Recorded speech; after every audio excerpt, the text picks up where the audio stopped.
Bonjour à tous et bienvenue dans notre émission Vision stratégique du mois d'octobre 2018. Dans quelques instants, nous parcourrons avec David Willems, membre du comité d'investissement, les décisions d'investissement prises par KBC ce mois-ci. Bonjour David. Bonjour Aurélie. Alors les bourses se sont légèrement tassées au cours du mois écoulé. Oui et non. Les bourses en zone euro et aux États-Unis sont restées plus ou moins inchangées.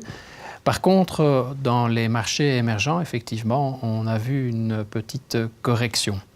On observe également que les obligations d'entreprise ont légèrement baissé, donc un mois plutôt difficile, mais on s'attend aussi à un automne plutôt chaud. Un automne difficile, donc à quoi devons-nous nous attendre ? Bien, c'est un peu symbolique, hein. Il y a 10 ans débutait la crise financière et dans les prochaines semaines, on s'attend à différents dossiers brûlants sur la table. Pensons au Brexit, aux négociations budgétaires en Italie, au conflit commercial, mais aussi les difficultés dans les pays émergents. Alors commençons par la situation près de chez nous, les tensions en Italie. Alors les partis au pouvoir, la Ligue et le mouvement 5 étoiles, doivent se mettre d'accord sur un budget pour l'année 2019. On sait qu'ils veulent augmenter les dépenses et qu'il sera donc difficile de respecter la norme budgétaire de 3% fixée par l'Union européenne. Donc les discussions seront intenses, mais on a eu des échos plutôt favorables ces derniers jours puisque plusieurs ministres ont confirmé que cette norme des 3% serait atteinte. D'autre part, bien, il y a le dossier des immigrés où les divergences de vues sont importantes entre l'Union européenne et l'Italie. Et le Brexit ?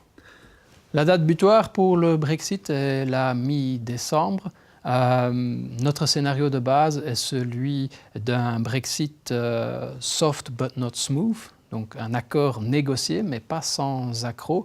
Mais ceci devrait éviter un divorce brutal entre la Grande-Bretagne et l'Union européenne. N'oublions pas que le Premier ministre May est sous d'importantes pressions de la part de son parti pour ne pas faire trop de concessions. Qu'en est-il du conflit commercial et des marchés émergents ? La bonne nouvelle est que les États-Unis et le Mexique ont conclu un accord. Espérons que le Canada puisse s'y joindre. Entre les États-Unis et l'Union européenne, les négociations sont toujours en cours, donc ça c'est plutôt encourageant. Par contre, entre la Chine et les États-Unis, la situation s'est détériorée puisqu'à la mi-septembre, ils ont annoncé des nouveaux droits de douane et on craint que cela ait un impact sur la croissance économique. Nous pensons que la Chine a la volonté et les moyens pour éviter un atterrissage brutal de son économie, donc un ralentissement économique trop fort, et que donc elle va mettre tout en œuvre pour préserver la stabilité économique, mais aussi sociale.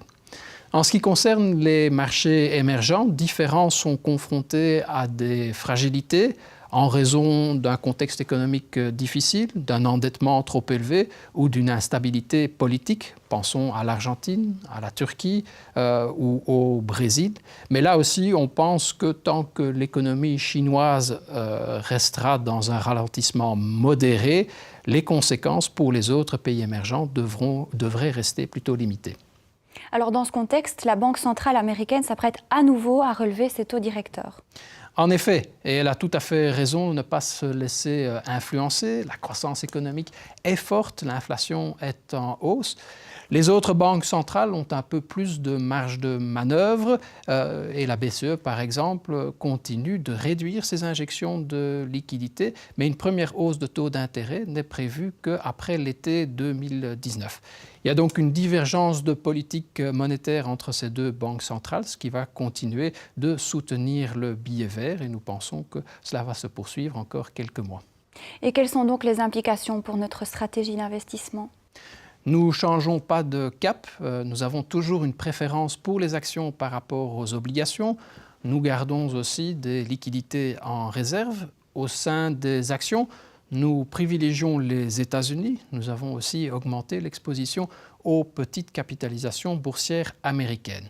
En effet, leur valorisation est attractive puisqu'on a vu que la prime par rapport aux grandes sociétés américaines a eu tendance à fortement se réduire au cours des dernières années, ceci en raison d'une rentabilité plus élevée. En effet, les petites entreprises américaines sont actives sur le marché local américain. Leurs débouchés sont vers l'économie américaine. Elles ont donc su profiter de cette forte croissance américaine, mais aussi de la réduction des impôts décidée par Trump. Donc, une meilleure rentabilité pour ces petites sociétés américaines. On pense aussi qu'elles sont moins sensibles au conflit commercial et que également au niveau du dollar, qui devrait rester plutôt stable à court terme, il n'y aura pas de troubles faits au niveau du billet vert. Donc, bref, des perspectives encourageantes. Merci David. Avec plaisir Aurélie. Et merci à tous de nous avoir suivis. Si vous avez encore des questions concernant ces matières, n'hésitez pas à prendre contact avec votre private banker. Nous espérons vous revoir nombreux dans l'une de nos prochaines émissions. À très bientôt.